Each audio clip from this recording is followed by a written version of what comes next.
हरियाणा विधानसभा में आज तीज उत्सव पारंपरिक उल्लास, उमंग और लोक संस्कृति की छटा के साथ संपन्न हुआ। इस विशेष आयोजन में महिला विधायक, विधायकों की पत्नियां, विधानसभा का महिला स्टाफ तथा महिला पत्रकारों ने उत्साहपूर्वक भाग लिया। कार्यक्रम स्थल को सावन की मेला थीम पर सजाया गया था, जहां पारंपरिक झूले, मेहंदी, लोकगीत, नृत्य, खेल और श्रृंगार की विभिन्न गतिविधियों ने माहौल को जीवंत कर दिया। इस अवसर पर विधानसभा अध्यक्ष हरविंद्र कल्याण की धर्मपत्नी लेखिका रेशमा कल्याण मुख्य अतिथि रहीं।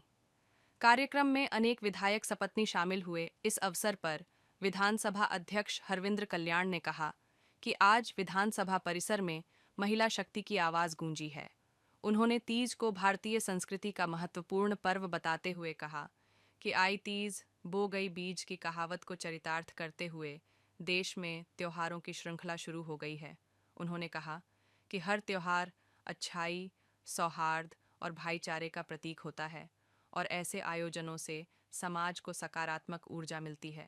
उन्होंने उपस्थित महिलाओं का आह्वान किया कि वे इस अवसर को आत्मिक बल और सामाजिक सद्भावना को बढ़ाने के संकल्प के रूप में लें और भविष्य में इस आयोजन को और अधिक भव्यता के साथ मनाएं। इस अवसर पर विधानसभा उपाध्यक्ष डॉक्टर कृष्ण मिड्ढा ने तीज पर्व का पारंपरिक महत्व बताते हुए कहा कि यह हरियाणा की उत्सव धर्मी संस्कृति का त्योहार है। यह हमें उमंग और हर्षोल्लास के साथ साथ धर्म से जुड़ने की प्रेरणा देता है। मुख्य अतिथि लेखिका रेशमा कल्याण ने कहा कि तीज पर्व हमारी आस्था और प्रेम का प्रतीक है। विधानसभा सचिवालय की महिला कर्मचारियों की भागीदारी से आयोजित इस कार्यक्रम में यह आस्था स्पष्ट रूप से प्रकट हुई है। उन्होंने कहा कि भारत के सभी हिस्सों में इस प्रकार के त्योहार अलग अलग रूप में मनाए जाते हैं, जो हमारी संस्कृति की विविधता में एकता के प्रतीक हैं। कार्यक्रम को विधायक सावित्री जिंदल, शक्ति रानी शर्मा, कृष्णा गहलावत ने भी संबोधित किया। कार्यक्रम में सावन के गीतों पर आकर्षक लोक नृत्य प्रस्तुत किए गए। तीज पर आधारित कविताओं का पाठ हुआ तथा तीज क्वीन प्रतियोगिता ने सभी का ध्यान आकर्षित किया।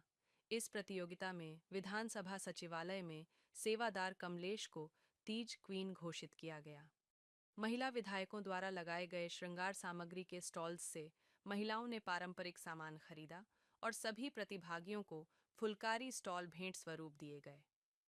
यह आयोजन न केवल मनोरंजन का माध्यम रहा, बल्कि हरियाणा की सांस्कृतिक पहचान को संजोने और सशक्त महिला भागीदारी को मंच देने की दिशा में एक महत्वपूर्ण पहल भी सिद्ध हुआ।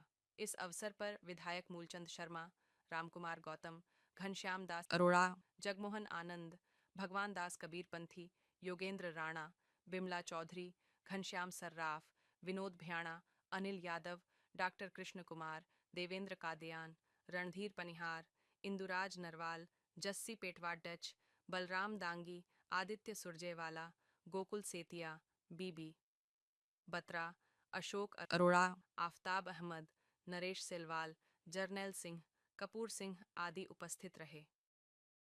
मैं तीज उत्सव की सभी को बहुत बहुत बधाई और शुभकामनाएं देता हूं और विशेष रूप से बधाई दूंगा मैं हरियाणा विधानसभा की जितनी हमारी महिला कर्मी हैं, जिन्होंने आज इकट्ठे होकर आज इस कार्यक्रम का आयोजन किया और हरियाणा विधानसभा की जो मातृशक्ति है, जिन्होंने एक बहुत ही खूबसूरत कार्यक्रम का ये आयोजन किया है। मैं चाहूँगा कि हमेशा के ये कार्यक्रम हर वर्ष इस मानना है। आज टेक्नोलॉजी की सहायता से बहुत तेज़ी से चीज़ें आगे बढ़ रही हैं, तो मैं तो इतना ही कहूँगा सभी युवा वर्ग को, उसमें हमारे बेटे भी हैं, बेटियां भी हैं, कि परिश्रम के बिना कोई भी उन्नति का शॉर्टकट दूसरा नहीं है। अपने जीवन में मेहनत करें, संयमित मेहनत करें, जिसमें कि अनुशासन का एक बहुत बड़ा रोल है। अनुशासन में रहकर जो भी मेहनत करेगा निश्चित रूप से वो आगे बढ़ेगा और किसी भी राष्ट्र की उन्नति के लिए ज़रूरी है कि उसका हर नागरिक मेहनत करे और व्यवस्था के अंदर अनुशासन में रहकर आगे बढ़े, रूल्स को फॉलो करे और एक ऐसा वातावरण ही इसी से बनता है कि जिससे कि व्यवस्थाएं भी अच्छी होती हैं और जब व्यवस्थाओं का हम पालन करते हैं, रूल्स का पालन करते हैं, निश्चित रूप से चीज़ें बहुत अच्छे रिजल्ट देती हैं।